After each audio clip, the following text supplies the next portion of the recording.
Walter injected king cobra DNA into his assistant's body. The assistant's skin started growing scales, and his head slowly shifted toward a snake-like form. But right at the critical moment, just before the transformation was complete, the assistant let out a fart. The serum evaporated instantly, and the experiment came to a screeching halt. The assistant ended up as a half-human, half-snake freak. Walter was furious. The results were nothing like he'd planned. He didn't think twice.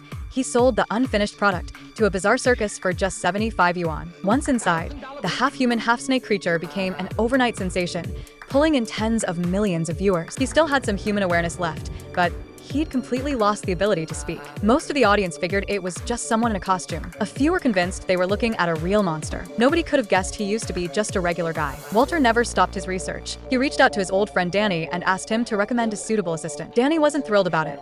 Walter was eccentric and arrogant, but years of friendship won out, and he ended up recommending his own student, David. David drove 50 miles out to the lab hidden deep in the mountains, where he met Walter's son, Chris. Chris handled the day-to-day care of all the snakes at the facility, and the two hit it off right away. Walter gave David a tour of the lab, which was filled with all kinds of strange hybrid creatures. David wasn't scared at all. He was fascinated. He'd always had a thing for obscure and unusual research, which was exactly why he'd agreed to come in the first place. Walter explained that the facility housed all kinds of venomous snakes, and that he'd been working on transplanting snake DNA into other living organisms. He grabbed a black mamba to demonstrate venom extraction on the spot, then warned David.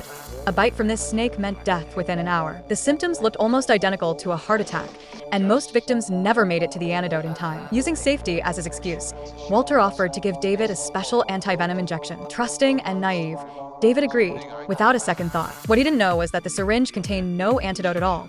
It was the first phase of King Cobra gene serum. David thought Walter was genuinely looking out for him and was deeply touched, completely unaware that he'd just become a lab rat. That night, David suddenly felt dizzy and unwell. Walter lied and told him it was a normal reaction to the injection, just sleep it off. David passed out shortly after and didn't wake up for 2 straight weeks. When he finally came to, he found a crowd of locals gathered outside the facility. Turns out, every 2 weeks Walter put on a show, catching a king cobra with his bare hands. He released the snake calmly and kept provoking it with quick arm movements, sending the audience into a cold sweat the whole time. At the peak of the performance, someone's camera flash startled the cobra. Walter barely dodged a bite and managed to pin the snake down, extracting its venom right there on the spot. The crowd went wild. Total earnings for the show, 15 yuan. David couldn't believe what he was seeing. All that for 16 bucks? Is he out of his mind? Chris told him that's just how it works. No spectacle, no sales. Later that day, David noticed his skin peeling in the bathroom, and his face was getting noticeably flatter. He panicked and ran to Walter. Walter peeled off the loose skin and told him it was completely normal.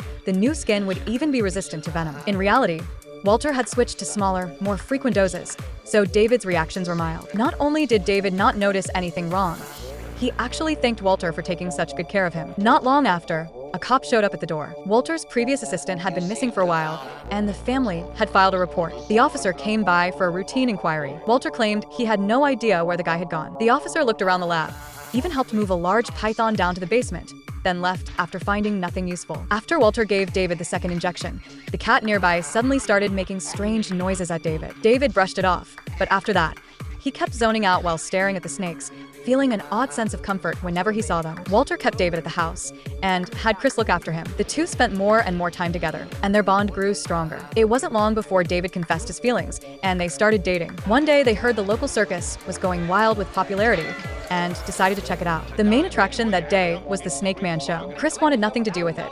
He'd had enough of snakes thanks to his dad, and refused to go in. David, on the other hand, was immediately hooked and paid too. The other creatures on display were obviously just people in costumes, but the Snake Man was different. The details were disturbingly realistic. Even the eyes looked exactly like a real snake's. The more David stared, the more something felt off. He was about to tell Chris when he noticed Chris was being hassled by a street thug. The thug came at David first and kicked him to the ground. David got back up and charged at him, but the size difference was too much. He didn't stand a chance. Acting on pure instinct, David bit him. The thug recoiled in pain and let go, and cops arrived shortly after to break things up. They'd barely made it home when the thug showed up again. He spotted Chris through the second floor window and got ideas. He climbed up the outside wall and reached the window ledge, ready to break in. What he didn't count on was a python stretched out on the table inside.